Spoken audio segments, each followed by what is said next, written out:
વિગતવાર સમાચાર ઉપર નજર કરીએ તો શિક્ષણમાં 18મા ક્રમે સરક્યા પછી પણ બેદરકારીના દ્રશ્યો જોવા મળ્યા। સિહોરની કાટોડિયાની પ્રાથમિક શાળાના ચોંકાવનારા દ્રશ્યો સામે આવ્યા। 76 વિદ્યાર્થીઓને જીવના જોખમે ભણવું પડે છે। ખુલ્લામાં બેસીને અભ્યાસ કરી રહ્યા છે નાના બાળકો। ક્લાસરૂમના અભાવે બાજુના મંદિરમાં ચાલે છે અભ્યાસક્રમ। સુવિધાના અભાવે બે પાળીમાં ચાલી રહી છે શાળા। છેક 2021માં શાળાના ઓરડા મંજૂર થયા, પરંતુ ખાઈ બદેલા તંત્રને પાપે માસૂમ વિદ્યાર્થીઓ પર જોખમ। સાહેબો, હવે તો સાંભળો, અમારે ભણવું છે, મરવું નથી।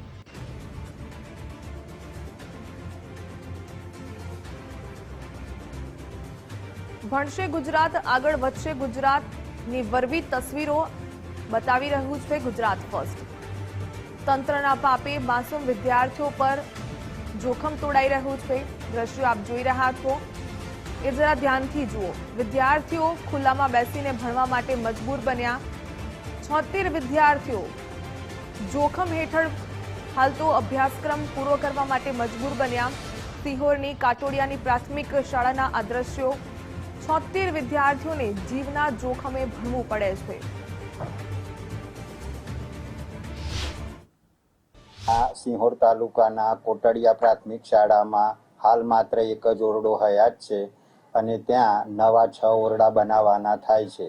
વારંવાર ટેન્ડરિંગની પ્રક્રિયા કરવા છતાં કોઈ ઇજારદાર તરફથી આ ટેન્ડર સ્વીકારવામાં આવતું ન હોય એટલે અત્યારે ભાવનગર સ્થિત જે બિલ્ડર કન્સ્ટ્રક્શનનું સાઇટ ચાલી રહી છે એમને જ અમો દ્વારા સમજૂત કરવામાં આવેલ છે અને આ બિલ્ડર કોન્ટ્રાક્ટરે એ નવા 6 ઓરડા બનાવવા માટેની એમને બાંહેધરી આપી છે અને આ અંગેની સઘળી મંજૂરી માટે અમો દ્વારા 18 જુલાઈના રોજ એસપીડીઓ ઓફિસને લખી દેવામાં આવ્યું છે અને આગામી ઓગસ્ટના અંત સુધીમાં આ નવા 6 ઓરડા બનાવવાની પ્રક્રિયા શરૂ કરી દેવામાં આવશે। અત્યારે શાળામાં 76 બાળકો છે અને એક રૂમ છે જે પણ જર્જરિત છે।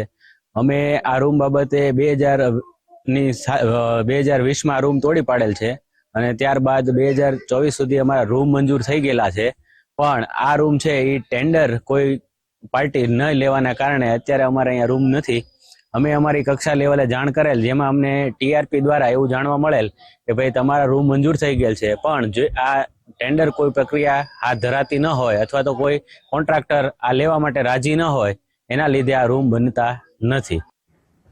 સંવાદદાતા કૃણાલ બારૈયા આપણી સાથે જોડાઈ ગયા છે। કૃણાલ, જે પ્રકારે દ્રશ્યો જોયા એના પરથી લાગી રહ્યું છે કે કેવી પરિસ્થિતિમાં બાળકો ભણવા માટે મજબૂર બન્યા। કોઈ તંત્ર આવ્યું કોઈ પણ પરિસ્થિતિનો નિરાકરણ લાવવા માટે કે પછી કોઈ પણ આ બાળકોના જીવ પર જે જોખમ તોડાઈ રહ્યું છે તેની માટે કોઈએ સંવેદના વ્યક્ત કરી? बिल्कुल भाविका, जो बात करिए तो आज एक पण प्रकारने जे तंत्र द्वारा जे हयाधारणा छे ते आपवामां नथी आवी, परंतु छेल्ला 4 वर्षथी आ जे खुल्लामां बेसीने भणवानो जे प्रश्न छे ते यथावत जोवा मळी रह्यो छे। भावनगर जिल्लाना सिहोर तालुकानी वात करिए तो सिहोर तालुकानी आ कही शकाय के नरवी वास्तविकता छे ते सामे आवी छे। भणશે गुजरातना दावाओ करवामां आवी रह्या छे, परंतु आ दावाओ पोकळ साबित थता होय तेवुं ચોક્કસ અહીંયા લાગી રહ્યું છે।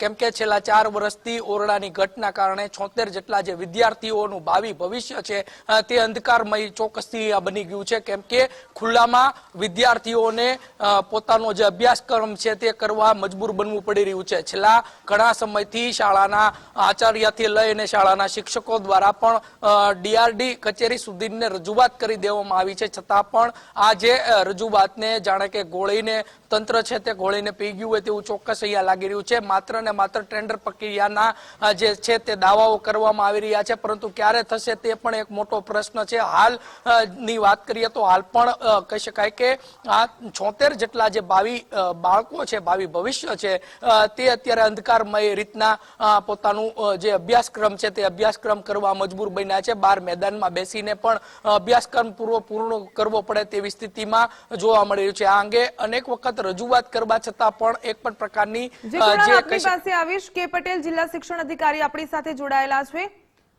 સર, ગુજરાત ફર્સ્ટમાં આપનું સ્વાગત છે। જે દ્રશ્યો અમે જોયા ખૂબ જ ચોંકાવનારા છે। શું આ રીતે ભણશે ગુજરાત? 76 બાળકોને જે જર્જરિત ઓરડો બની ગયો છે એની બાજુમાં બેસીને ભણવાની ફરજ પડી છે, શું જવાબ આપશો સર આપ? ભાવનગર જિલ્લાના સિંહોર તાલુકાના કાટોડિયા ગામમાં 6 ઓરડાની જરૂરિયાત છે. હવે આ 6 ઓરડા બનાવવા માટે સરકારશ્રીએ અવારનવાર ટેન્ડરિંગની પ્રક્રિયા કરેલ છે, પરંતુ કોઈ પણ ઇજારદાર દ્વારા ટેન્ડરિંગ ન ભરાતા આખરે અમારા ત્યાં જે સાઇટ ચાલી રહી છે ને સાઇટનું કામ કરી રહ્યા છે એ બિલ્ડરને અમે સમજૂત કરી અને એમની જે લેટર છે એ ગાંધીનગર કક્ષાએ અમે મોકલી આપ્યો છે મંજૂરી માટે. મંજૂરી મળી ગઈ છે અને અત્યારે ડ્રોઈંગનું કામ ચાલુ રહ્યું છે અને ઓગસ્ટના અંત સુધીમાં 6 ઓરડા બનાવવાની કામગીરી શરૂ થઈ જશે. સર 2021 થી ઓરડા મંજૂર થઈ ગયા, 2024 ચાલી રહ્યું છે, ક્યાં સુધી આ પ્રકારની સ્થિતિ જોવા મળશે? સરકારશ્રીના ટેન્ડરિંગની પ્રક્રિયા શરૂ જ હતી, પરંતુ કોઈ ઇજારદાર ટેન્ડર ભરવામાં ઉદાસીનતા દાખવતા હતા. ત્યાં સુધી આ બાળકો આવી રીતે ભણશે? હવે ગ્રામ્ય વિસ્તાર છે એટલે કોમ્યુનિટી હોલ છે, કોઈ મંદિરનું પરિસર છે કે કોઈ સમાજની વાડી છે, એના માટે અમો દ્વારા પૂરતા પ્રયાસો કરવામાં આવ્યા હતા, પણ ગ્રામ્ય વિસ્તાર હોય કોઈ વૈકલ્પિક વ્યવસ્થા થઈ શકે એમ નથી. વૈકલ્પિક વ્યવસ્થા કેમ ન થઈ શકે? શું આ રીતે બાળકો ભણશે? જે ભણશે ગુજરાત આગળ વધશે, ગુજરાતની વાતો કરવામાં આવે સ્માર્ટ સિટીમાં, સ્માર્ટ ક્લાસના, આ પ્રકારના વાયદાઓની વચ્ચે આ દ્રશ્યો ખૂબ જ ચોંકાવનારા કહેવાય સાહેબ. મકાન જ મળતું નથી. ગામડું હોવાથી એ બેસાડી શકાય એ પ્રકારની કોઈ સુવિધા જ મળી શકે એમ નથી. ઓગસ્ટના અંત સુધીમાં 6 ઓરડાનું કામ શરૂ કરી દેવામાં આવશે. જી બિલકુલ, આપ અમારી સાથે જોડાયેલા રહેશો. કાટોડિયા શાળાના આચાર્ય પણ આપણી સાથે જોડાઈ ગયા છે, કુલદીપસિંહ. ગુજરાત ફર્સ્ટમાં આપનું સ્વાગત છે. કુલદીપસિંહ, આપનું શું કહેવું છે? વિદ્યાર્થીઓ આ પ્રકારે ખુલ્લામાં બેસીને ભણવા મજબૂર બન્યા, શા માટે? મેમ એવું છે કે અત્યારે અમારે હાલ છે એક રૂમ છે વર્ગખંડ. હેલો. જી જી, આપનો અવાજ આવી રહ્યો છે. અમારે અત્યારે હાલ એક અને પાળીમાં શાળા ચાલે છે, એટલા માટે બાળકો એક વર્ગખંડમાં બેસી ન શકે એ માટે રૂમ, ઓફિસરી અને બાજુમાં આવેલું એક મંદિર છે એની અંદર અમે અત્યારે અભ્યાસ ચાલુ કરાવ્યું છે. સાહેબ, અમારો સવાલ ફક્ત એટલો કે ક્યાં સુધી આ પ્રકારની સ્થિતિ જોવા મળશે? હવે અમે અમારા ડીઆરપી સાહેબને પૂછ્યું તો એમને અમે એમ જણાવ્યું કે ભાઈ તમારા પ્રોસેસ છે ટેન્ડર પ્રક્રિયાની એ થઈ ગઈ છે, જ્યારે પણ કોઈ ટેન્ડર લેશે ત્યારે તમારા રૂમ બંધ. આ વિદ્યાર્થીઓ કેટલા હેરાન થાય છે આ પ્રકારે ખુલ્લામાં ભણવાથી? હેરાન તો થાય છે મેમ ઘણા. બિલકુલ, ધન્યવાદ અમારી સાથે જોડાવા બદલ. ખુદ આચાર્ય પણ કબૂલી રહ્યા છે કે વિદ્યાર્થીઓ હેરાન થાય છે, પરંતુ તંત્રના પાપે વિદ્યાર્થીઓ આ પ્રકારે ભણવા માટે મજબૂર બન્યા. સુવિધાનો અભાવ સ્પષ્ટપણે જોવા મળી રહ્યો છે.